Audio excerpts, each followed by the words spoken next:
사랑하는 주님, 한 주간 이 모양 저 모양으로 이리 치이고 저리 치이며 어디로 가야 할지 모르는 상황 가운데서도 주의 손길이 우리를 붙들어 주셨기 때문에 이 자리에서 함께 예배할 수 있음을 주 앞에 고백합니다.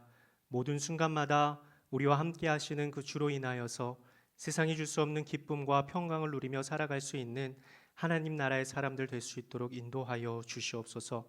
오늘도 기록된 말씀을 통해 우리에게 도전하시는 하나님의 음성 듣기를 원하오니 우리 가운데 말씀하여 주시고 삶의 주인으로 좌정하여 주시옵소서. 감사를 올려드리며 예수님의 이름으로 기도드립니다. 아멘. 우리가 그림이나 음악이나 어떤 글을 접할 때 그림이든 음악이든 글이든 작품이 있다는 것은 작가가 있다라는 것이죠. 그림을 그린 화가, 또 음악을 만든 음악가, 또 글을 쓴 작가가 존재하는 것입니다. 작품을 만든 사람은 작가입니다. 그러나 작품과 이 작가의 존재는 구분이 됩니다. 그림의 화가가 보이지 않고 음악의 음악가가 들리지 않고 그래서 작가가 주인공으로 드러나지 않는다라는 말입니다. 그렇다고 해서 작가가 존재하지 않는다고 말하지 않습니다. 오히려 작품의 존재가 작가의 존재를 암시하죠. 작품을 통해서 직접적으로 작가와 만날 수는 없습니다. 그럼에도 우리는 작품을 통해 작가의 흔적을 발견할 수 있습니다. 그리고 우리는 굉장히 은유적인 표현으로 작품을 통해 작가를 만난다라고 표현합니다. 그림이든 음악이든 글이든 모든 작품이 작가의 생각과 마음을 드러냅니다. 그리고 더 나아가서 작가는 작품을 통해서 어떤 메시지를 전하죠. 우리 하나님도 마찬가지이십니다. 창조주이신 하나님이 발견되지 않는다는 사실을 가지고 하나님께서 존재하지 않으신다라고 이야기할 수 없죠. 또한 하나님께서 만드신 작품인 저와 여러분에게는 작가가 마치 작품에 자신의 흔적을 남겨둔 것처럼 우리에게도 하나님의 흔적이 남아 있습니다. 그리고 우리 안에 남겨진 하나님의 흔적은 누군가에게 또 하나님이라는 위대하신 작가를 보여주는 모습으로 나타나게 됩니다. 우리에게 하나님의 흔적이 남아 있다는 것은 우리 각 개인의 어떤 겉모습만을 이야기하는 것이 아닙니다. 우리의 지금은 과거의 축적입니다. 사람의 과거는 좋은 모습만 있는 것이 아니죠. 부족한 모습도 있고 약한 모습도 있고 굉장히 부끄러운 모습도 있고 이러한 좋고 좋지 않은 것들의 축적이 바로 지금의 나입니다. 우리 삶의 축적을 통해 하나님의 흔적이 나타난다는 말은 좋은 것에만 하나님의 손길이고 그렇지 않은 것에는 하나님의 손길이 아니다라는 것이 아니라 우리 삶에 나타나는 하나님의 흔적은 우리의 모든 삶의 순간마다 하나님이 떠나지 않으셨다라는 증거입니다. 그리고 그 모든 삶에 새겨진 하나님의 흔적을 통해서 하나님께서는 마치 작가가 작품을 통해서 메시지를 전하는 것처럼 저와 여러분의 삶의 모습을 통해서 우리 자신에게는 물론이고 이 세상을 향해서 메시지를 전하고 계십니다. 그러니 우리의 삶이 얼마나 고귀하겠습니까? 우리 삶에 새겨진 하나님의 흔적이 메시지로 나타나고 있으니 말입니다. 사랑하는 여러분, 우리의 고단한 삶, 내세울 것 없어 보이는 인생, 어떻게 해야 할지 모르는 도무지 답을 찾지 못하는 인생처럼 느껴질지라도 그렇게 느껴지는 자체가 이 하나님의 작품 세계를 도무지 이해하지 못하는, 그래서 받아들이지 못하게 하는 사단의 거짓 메시지라는 것을 우리가 기억하면 좋겠습니다. 거기에 속지 말고 내 삶에, 나의 소중한 인생에 하나님의 흔적이 남겨져 있다는 것, 그리고 나의 삶이 작가이신 하나님의 작품이라는 사실을 어느 순간에도 절대 잊지 않는 저와 여러분 될 수 있기를 주님의 이름으로 축복합니다. 모든 실제는 증거를 남깁니다. 앞에서 말한 표현을 빌리면 모든 실제는 흔적이 남아 있습니다. 바람은 눈에 보이지 않지만 바람이 분 후에 흔적을 통해서 바람이 있었다라는 것에 바람의 실제를 알게 되죠. 사랑은 헌신과 희생이라는 흔적을 통해 실제함을 알 수 있습니다. 예수님께서 이 땅에 오시고 고난을 당하시고 십자가에 달려 돌아가시고 3일 만에 부활하신 사건은 질문입니다. 실제일까요? 거짓일까요? 실제입니다. 왜 그렇죠? 흔적이 남아있기 때문에, 증거가 남아있기 때문에 그렇습니다. 지난 부활주일 예배를 드리고 여러분의 한 주의 삶은 어떠셨습니까? 예수님의 부활이 여러분에게는 어떤 의미가 있으셨어요? 여러분에게 예수님의 부활은 삶에 어떤 영향을 주고 있습니까? 조금 더 원론적으로 질문해 보죠. 여러분은 예수님의 부활이 믿어지십니까? 예수님께서 부활하셨다는 사실은 여러분을 믿고 있습니까? 사실 위로가 될지는 모르겠지만 이 성경에도, 그것도 예수님의 제자들이라는 사람들도 부활하신 예수님께서 십자가에 달려 돌아가시고 3일 후에 부활하실 것이라는 이야기를 예수님을 통해서 직접 들었음에도 불구하고 예수님의 부활을 믿지 못했습니다. 오늘 읽어주신 본문에 나오는 예루살렘에서 엠마오로 향하는 두 사람이 바로 그들입니다.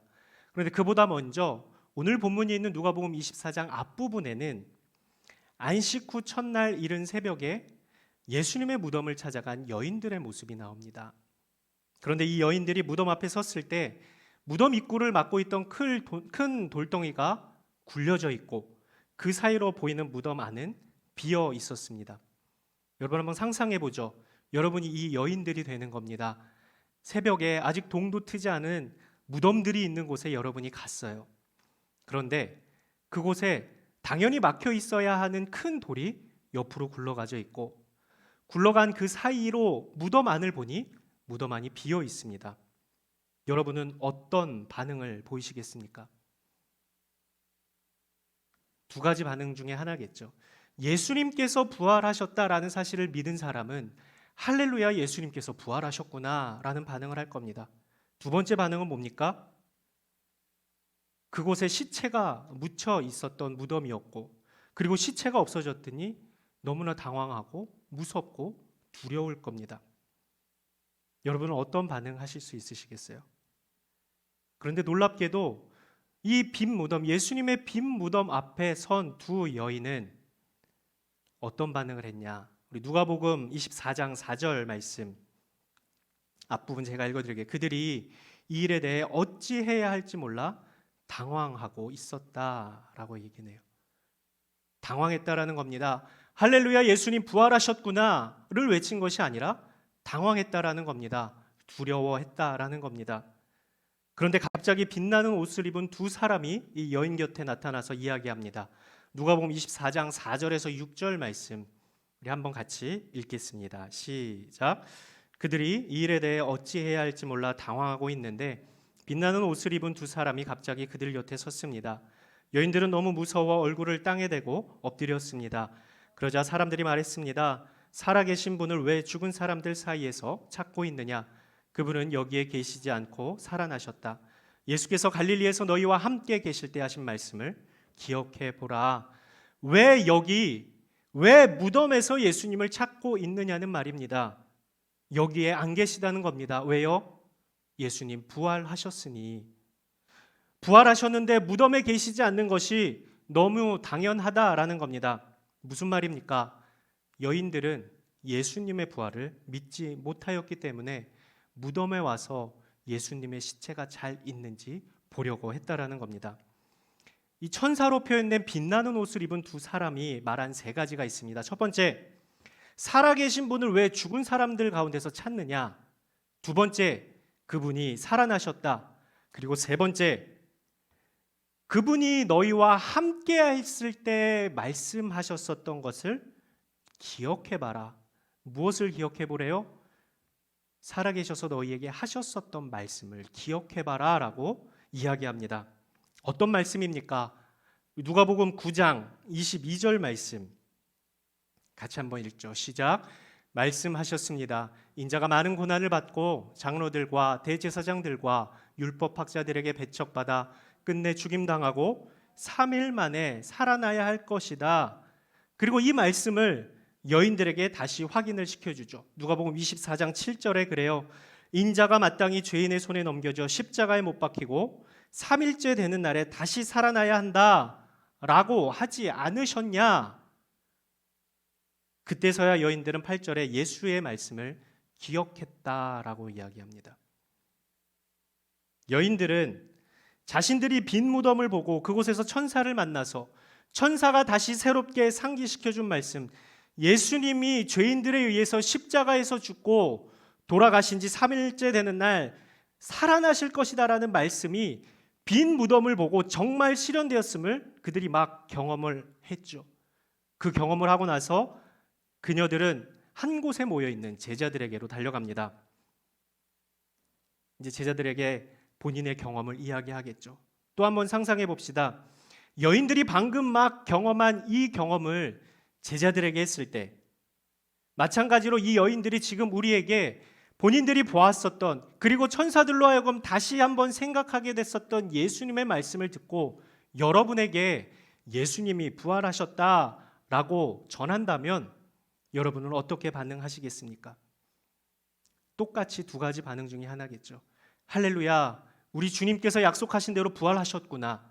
아니면 설마 진짜 아니겠지. 여인들의 말을 들은 제자들의 반응은 어땠습니까? 누가복음 24장 11절 말씀 같이 읽죠. 시작. 그러나 사도들은 여인들의 말이 어처구니 없게 들렸으므로 그들의 말을 믿지 않았습니다. 어떻게 들었대요? 어처구니 없게 들었답니다. 솔직히 우리는 어땠을까요? 우리가 그 여인들의 이야기를 들었을 때 여러분은 어떻게 반응할 수 있겠습니까? 그리고 이 여인들의 말을 어처구니 없게 여긴 제자들 중 2명이 오늘 본문의 엠마오로 향하는 제자들입니다. 24장 13절 14절 말씀 같이 한번 읽겠습니다. 누가복음 24장 13절 14절 시작. 바로 그날 그들 중 2사람이 예루살렘에서 약 60스타디온 남짓 떨어져 있는 엠마오라는 마을로 가는 중이었습니다. 그들은 일어난 이 모든 일에 대해 서로 이야기하고 있었습니다. 이 2사람의 대화는 무엇이었을까요? 막 이야기를 했다고 하는데 무슨 말을 하고 걸어갔겠을까요? 아마 그런 이야기지 않았을까? 이봐, 우리에게 그 이야기를 해줬던, 무덤 앞을 막고 있던 돌이 굴러가고 그 사이로 보이는 무덤이 비어있다라는 이야기를 해준 그 여인들, 새벽에 가서 귀신을 보고 와서 정신이 나간 거 아닌가? 어쩜 그렇게 말도 안 되는 일을 우리에게 얘기하지? 라고 그들은 대화했을 겁니다. 여전히 그들은 예수님의 부활이 현실이 아님이라고 확고하게 생각하고 있었던 것입니다. 그런데 완전 깜짝 놀랄 일이 생기죠. 누가복음 24장 15절 말씀 같이 읽죠. 시작. 그들이 이야기하며 토론하고 있는데 예수께서 가까이 가서 그들과 함께 걸어가셨습니다. 너무 소름 돋는 일 아닌가요? 그런데 더 소름 돋는 게 뭔지 아세요?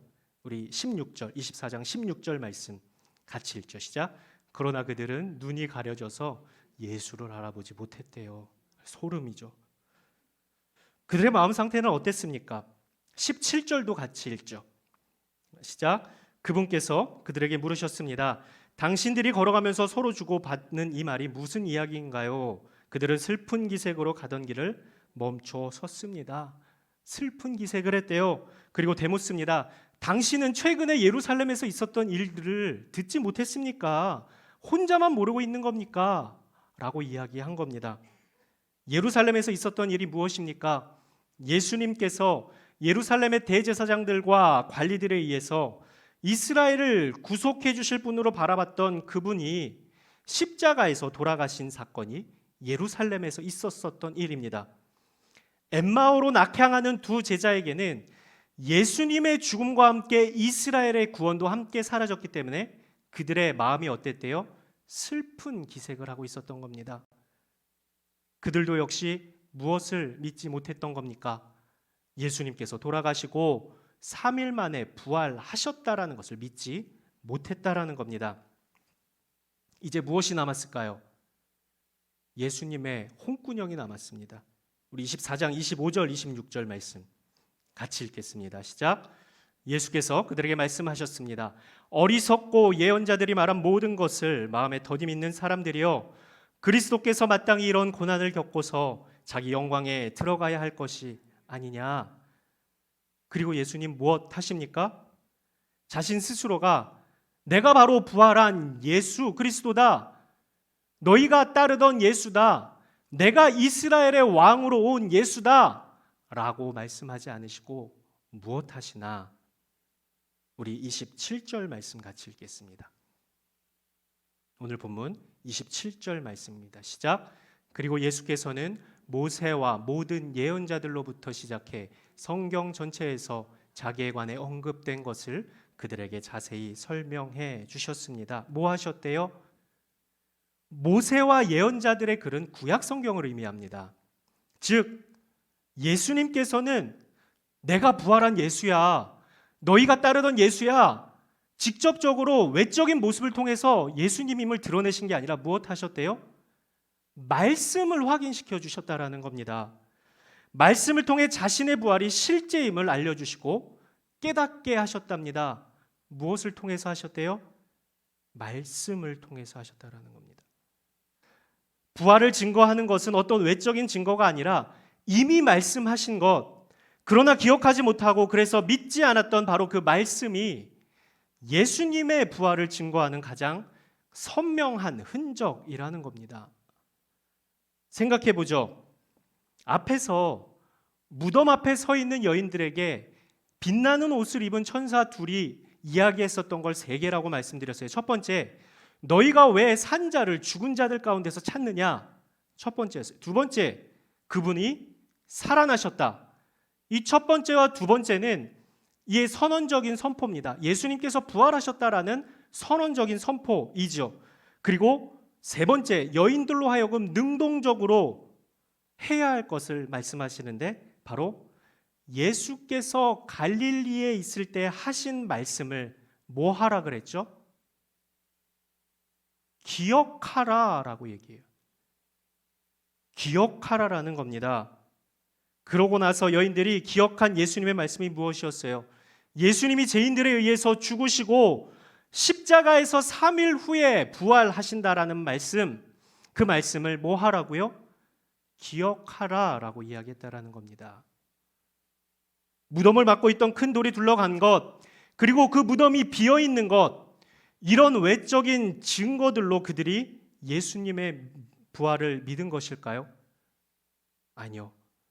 예수님께서 말씀하셨었던 것을 기억함으로 예수님께서 부활하신다고 하셨지, 말씀을 기억하고 보니 무덤이 비어있으니 맞다, 예수님 부활하신다라는 말씀이 성취된 것이구나 라고 깨닫게 된다라는 거예요. 무덤을 막고 있었던 것, 무덤이 비어있는 것, 이런 외적인 증거들로 그들이 예수님의 부활을 믿은 것이 아니라 그들은 그것 보고선 당황하고 놀래했었죠. 그리고 이미 예수님께서 말씀하셨던 것을 천사가 다시 들려주었을 때 그 말씀을 기억하고 다시 복기해 보니 무덤을 막고 있던 돌이 굴러간 것, 무덤이 비어있는 것이 너무 당연한 일이었던 거죠. 예수님께서 부활하신다고 말씀하신 그 말씀이 성취된 것이구나라고 깨닫게 된 거죠. 엠마오로 가던 두 제자들도 마찬가지였습니다. 예수님이 내가 부활한 예수다 라고 외적 모습을 통해 보여주신 것이 아니라 그들에게 모세와 모든 예언자들의 글, 이 말씀을 통해 예수님이 부활하셨음을 깨닫고 발견하게 하셨습니다. 우리도, 저와 여러분도 여인들과 같이, 제자들과 같이 예수님의 부활이 실제인가에 대한 의심이 들 때 어디 앞으로 가야 합니까? 말씀 앞으로 나아가야 하는 겁니다. 여전히 부활이 실제로 있던 일로 여겨지지 않는다면, 그리고 그 부활이 나와 상관없는 것처럼 생각이 된다면 우리가 가장 먼저 해야 할 것은 바로 말씀을 통해 말씀하시는 그분을 만나야 하는 것이에요. 로마서에서 사도 바울은 이야기하죠. 믿음은 들음에서 나고 들음은 그리스도의 말씀입니다. 부활을 믿길 원하십니까? 말씀을 들으셔야 되고 말씀 앞에 서야 한다라는 겁니다. 외적 증거, 과학적 증거를 찾는 것이 아니라 말씀이신 주님께서 말씀으로 말씀하신 말씀의 성취를 말씀을 통해 만나야 된다라는 겁니다. 그렇게 그들에게 성경을 풀어주시고 그들과 함께 떡을 떼시며 성찬을 나누시는데 그때 엠마오로 가던 두 제자는 완전히 깨닫게 되죠. 우리 30절, 31절 말씀 같이 읽겠습니다. 30절, 31절입니다. 시작. 예수께서 그들과 함께 상에 기대어 앉아 빵을 들고 감사 기도를 드리신 후에 떼어 그들에게 나눠 주셨습니다. 그제야 그들이 눈이 열려 예수를 알아보았습니다. 그러나 곧 예수께서 그들의 눈앞에서 사라지셨습니다. 그제야 그들의 눈이 열려 그들에게 말씀을 풀어주시고 십자가에서 몸을 찢기신 것을 기억하라고 마지막 만찬 자리에서 말씀하신 그분이 다시 빵을 떼어주시며 성찬을 통해 말씀하시는 그분이 바로 부활하신 예수님임을 깨닫게 하신 겁니다. 그리고 그들이 이야기합니다. 우리 32절 말씀 같이 읽겠습니다. 시작. 그들이 서로 물었습니다. 길에서 그분이 우리에게 말씀하시고 성경을 풀어주실 때 우리의 마음이 뜨거워지지 않았냐. 그들의 마음이 뜨거워졌다는 것은 뭡니까? 원어 그대로 해석하면은 우리의 마음이 불타는 것 같지 않더냐 이 얘기예요. 불은 성경에서 무엇을 상징합니까? 성령을 상징하는 겁니다. 말씀을 통해 성령의 역사를 경험하고 말씀에 기록된 것이 실제화됨을 성령을 통해 깨닫게 되었다라는 거예요. 말씀과 성령의 역사가 그들의 가리워진 눈을 뜨게 하고 부활하신 주님을 보게 했다라는 겁니다. 그게 말씀의 능력입니다. 그게 성령의 역사입니다. 우리가 말씀을 생명력 있다고 말하는데 말씀이 그저 기록으로만 끝나면, 그래서 기억되지도 않고 그래서 믿어지지도 않는다면 그 말씀은 죽은 활자에 불과합니다. 말씀의 생명력은 기억하고 묵상하고 믿을 때 무한대로 활성화되는 것이에요. 그게 말씀의 능력이고 성령의 역사이죠. 그럴 때 마음이 불타오르는 것을 느끼게 된다는 거예요. 눈이 열리고 마음이 불타올라 완벽한 부활의 흔적을 말씀을 통해 발견하고 깨달은 사람의 삶은 어떠한 삶이 되겠습니까? 자, 여인들이 말씀의 흔적을 통해 부활하신 예수님을 경험했을 때 여인들이 어디로 갔다 그랬죠? 모여 있었던 제자들에게 갔다 그래요. 거기 가서 그들이 경험한 부활하신 예수님을 이야기합니다. 그리고 엠마오로 가던 두 제자가 예수님을 봄으로 마음에 말씀과 성령의 충만함을 입었을 때 이들은 엠마오로 가던 발걸음을 다시 예루살렘으로 돌려서 말씀의 흔적을 통해 부활하신 예수님을 전합니다. 우리 33절에서 35절까지의 말씀 마지막으로 같이 읽겠습니다. 시작. 그들이 즉시 일어나 예루살렘으로 돌아갔습니다. 가서 보니 거기에는 11제자가 다른 사람들과 함께 모여 있었습니다. 이들이 말했습니다. 주께서 참으로 살아나셨고 시몬에게 나타나셨다.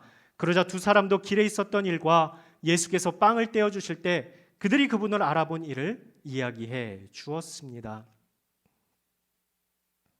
부활을 경험한, 부활의 흔적을 경험한 사람들의 삶의 모습이 똑같다라는 걸 볼 수 있어요. 말씀과 성령의 역사를 통해 부활의 실제를 경험한 눈이 열린 사람들의 마땅한 삶은 부활의 사건을 전하는 삶으로 나아간다는 겁니다. 예수님의 부활이 실제임을 전하는 삶이라는 것이 공통적인 그들의 삶이에요. 이를 말씀에 새겨진 부활의 흔적을 삶에 새기고 사는 사람이다라고 이야기하고 싶습니다. 말씀에 이미 새겨진 부활의 흔적을 말씀에 두지 않고 생명력 있는 말씀으로 나의 삶의 흔적으로 남겨서 부활의 흔적을 전하는 사람의 삶으로 살아가는 것, 그것이 부활의 증인으로 살아가는 삶의 모습입니다. 사랑하는 여러분, 저와 여러분의 삶이 이 말씀의 생명력을 경험할 수 있기를 주님의 이름으로 축복합니다. 여러분에게 성경책이 집에 몇 권 있습니까? 키만큼 쌓을 수 있지 않을까요? 그래봤자 뭐합니까? 이게 죽은 활자에 불과하면, 생명을 살리는 말씀임에도 이것이 닫혀 있어 아무런 영향력도 주지 못한다면 무슨 의미가 있겠습니까? 눈을 열어 말씀을 볼 때 성령이 우리의 눈을 열어 주님을 보게 할 것입니다. 말씀을 향해 나아가시죠. 그리고 부활의 흔적을 삶에 새긴 사람으로 아직도 눈이 가려져 있는 사람의 눈을 열게 하는 선교적 삶을 살아가는 저와 여러분의 삶이 될 수 있기를 주님의 이름으로 축복합니다. 이 시간 한번 같이 찬양하고 기도하도록 하겠습니다.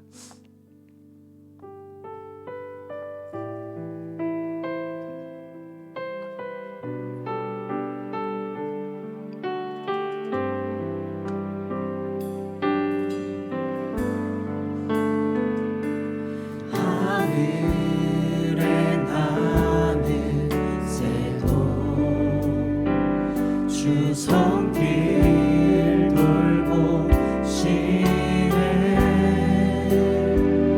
온 땅에 충만한 주 사랑으로 내 마음을 덮으소서. 주 나를 부르셨네. 주 나를 부르셨네. 주의 영광 위에 모든 사랑 이끄소서. 주의 영광 주 말씀 향하여 주 말씀 향하여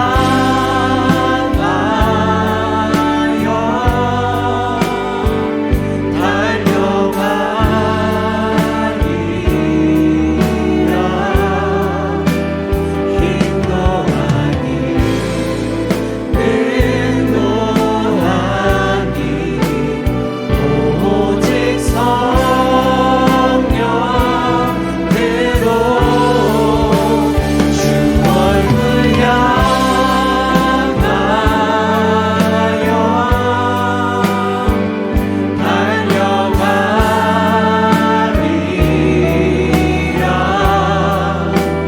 오 주의 영광 안에 살게 하소서. 주 나를 부르셨네.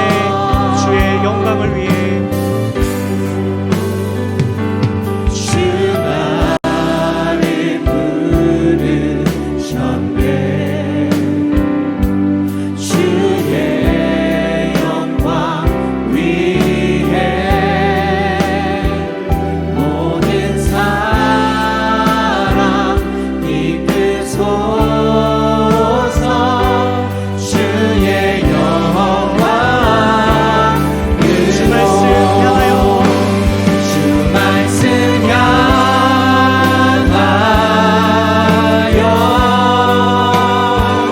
달려가리라. 힘도 아니 능도 오직 아니 성령으로 오직 성령으로 주 얼굴 향하여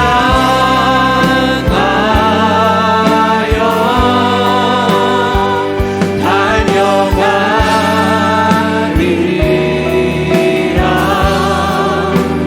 오 주의 영광 안에 살게 주 말씀 향하여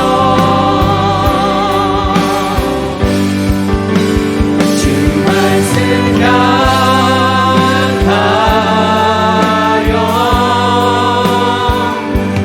달려가리라.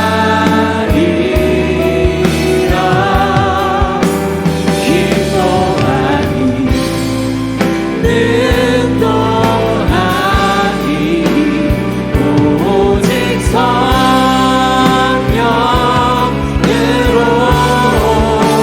주 얼굴 향하여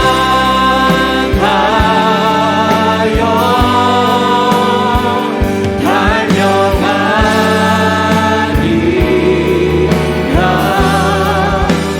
오 주의 영광 안에 살게 하소서.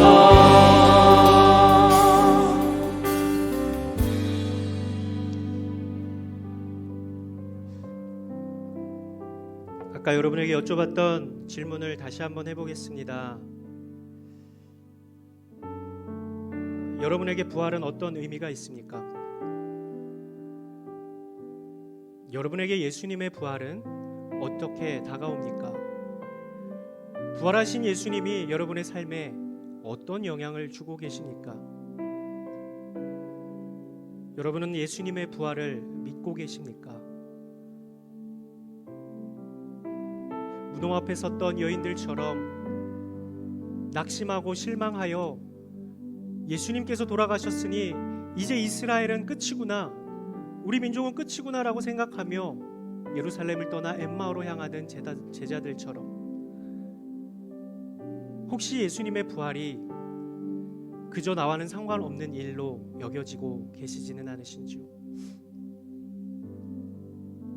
근데 그들이 회복되어지는 과정은 동일하게 하나같이 말씀을 통해서 회복되어졌습니다.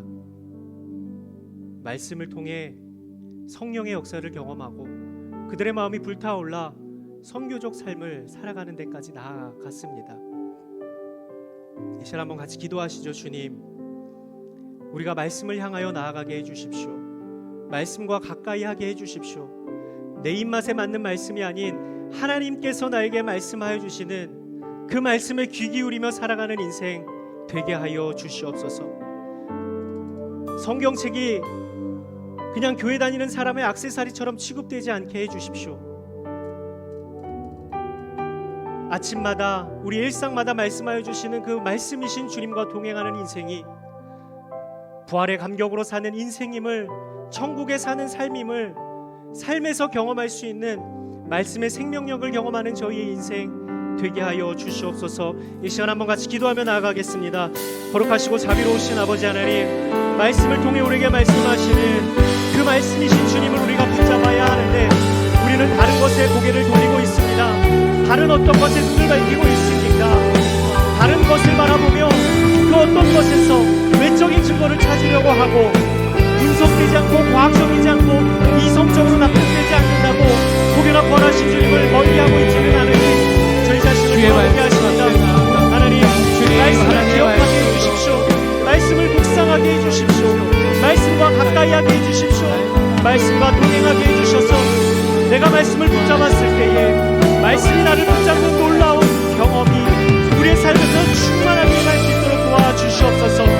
그래서 말씀의 기록된 부활의 흔적이 나의 삶에 다시 한번 새겨져 그리스도의 흔적을 가진 사람으로 세상 가운데 부활의 사실을 전하는 선교적 삶을 살아가는 저희 인생 될 수 있도록 주여 인도하여 주시옵소서.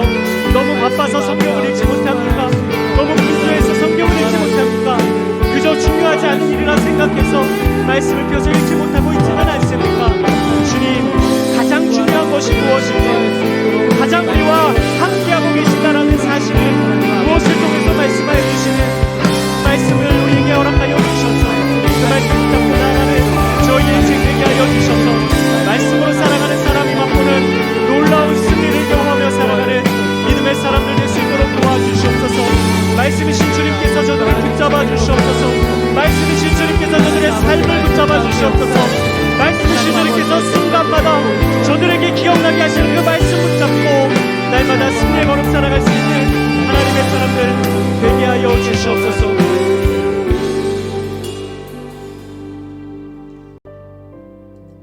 한 번 더 여쭙죠. 여러분은 얼마나 말씀의 능력을 믿고 살고 계십니까? 여러분은 말씀이 능력이 있다라는 사실을 알고 계십니까? 믿고 계십니까? 여러분에게 말씀은 죽어있는 책입니까? 살아서 역사하는 생명력입니까? 한 번 더 기도하시죠. 주님, 우리가 말씀을 붙잡고 살게 해주십시오. 바빠서 말씀을 못 읽는다, 힘들어서 말씀을 못 읽는다 라는 핑계가 아니라 힘들기 때문에, 바쁘기 때문에, 그래서 어떻게 살아야 할지 모르기 때문에, 분별력이 필요하기 때문에, 지혜가 필요하기 때문에 우리는 더욱더 말씀 앞으로 나아가야 할 것입니다. 그래서 기도하실 때 주님, 내가 말씀 붙잡게 해주십시오. 말씀이 나를 붙잡아서 말씀대로 움직여지는 그 삶이 될 때까지 내가 말씀 안에 거하고 말씀을 붙잡는 인생 되게 하여 주시옵소서. 말씀을 통해 날마다 주님을 만나게 하시고 부활의 역사하심으로 나와 함께 하시는 그 주님과 동행하는 인생, 말씀에 사로잡힌 인생 되게 하여 주시옵소서. 지금 다시 한번 기도하며 나아가겠습니다. 말씀이신 주님, 우리가 말씀을 향하여 달려가기를 원합니다. 말씀을 향해서 나아가는 인생 되게 하여 주시옵소서. 말씀으로 우리를 붙잡아 주시옵소서. 말씀으로 나를 주장하여 주시옵소서. 나의 생각과 나의 행동과 나의 발걸음과 나의 판단과 나의 결정과 나의 선택과 나의 삶의 모든 부분이 말씀이신 주님으로 가득 찬 삶 될 수 있도록 도와주시옵소서. 말씀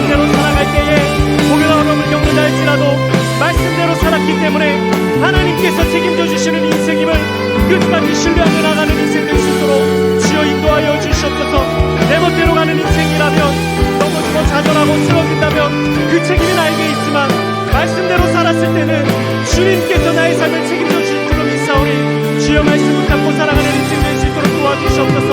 바쁘기 때문에 말씀 보게 하여 주시옵시고, 많은 일들이 있기 때문에 말씀 보게 하여 주시고, 분주하기 때문에 말씀 보게 하여 주셔서 날마다 말씀하여 주시는 그 주님의 인재하신 가운데 살아가면 저희 인생 될 수 있도록 도와주시옵소서. 우리가 말씀을 붙잡게 해주십시오.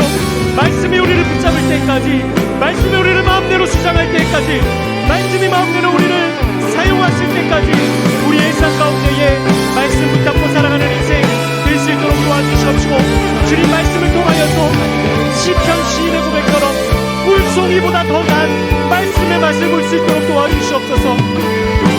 그 어떤 것보다 달콤한, 그 어떤 것보다 풍요로움을 주는 말씀의 복이 사랑하는 당신의 아들들에게 경험될 수 있도록 주여 인도하여 주셔서 말씀대로 살아갈 때에 책임져 주시는 하나님의 경험할 수 있는 저희의 인생 될 수 있도록 주여 인도하여 주셔서.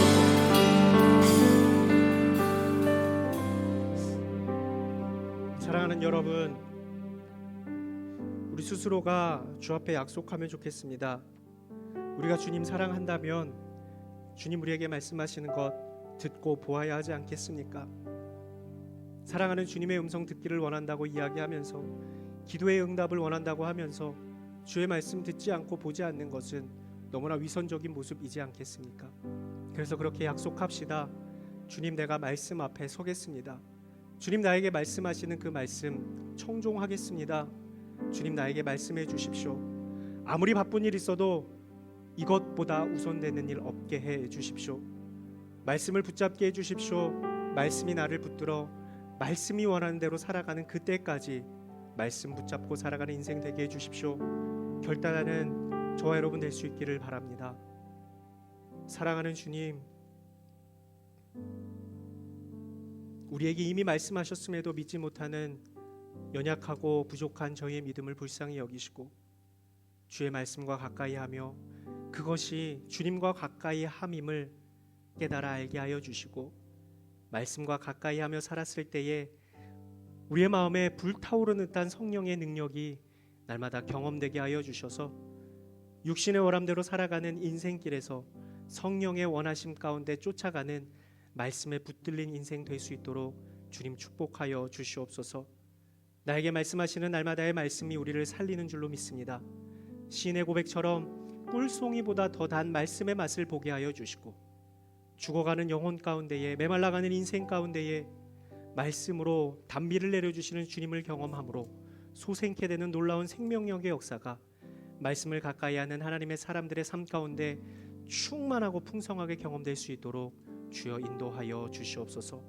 부활의 주님과 동행하며 그 주님과 함께함이, 말씀이신 주님과 함께함이 우리의 삶의 가장 큰 기쁨과 만족이 될 수 있도록 주여 우리 가운데 역사하여 주시옵소서.